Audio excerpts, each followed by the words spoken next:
ஐயா இந்த வலை வந்து கோகனட் சேஃப்டி நெட்டு, கோகனட் வலை. எப்படின்னா மேல பக்கத்து வீட்டுல விழாம இருக்கிறதுக்கு, தலையில விழாம இருக்கிறதுக்கு அப்படியே வந்து சேஃப்டி நெட்டு.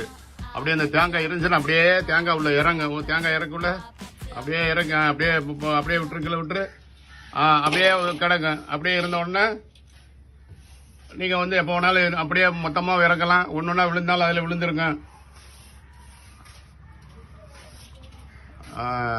தேங்காய் இருக்கா, தேங்காய் கிடக்கு. இது போக வீதிரங்கள் பாத்திரங்கள்லாம் அங்கிட்ட அங்கிட்ட வீட்டை அப்புறப்படுத்தணும், காலி பண்ணோம்னா பாத்திரங்கள்லாம் பெரிய பெரிய பாத்திரங்கள்லாம் போட்டு இது வைக்கலாம். ஆமா இந்த இருக்கு, இதான் தேங்காய் நினைச்சிட வேண்டியது நீங்க. ஆமா அப்படியே கீழே தொங்க போடு. விட்டாச்சா? அப்ப இப்படிதான் இவங்க 2 பேரும் தான் மேக்கர். இவங்க ஒரு மேக்கர், இவங்க ஒரு மேக்கர். உங்களுக்கு என்ன சைஸ்ல பல வேணுமோ அந்த சைஸ்ல கிடைக்கும்.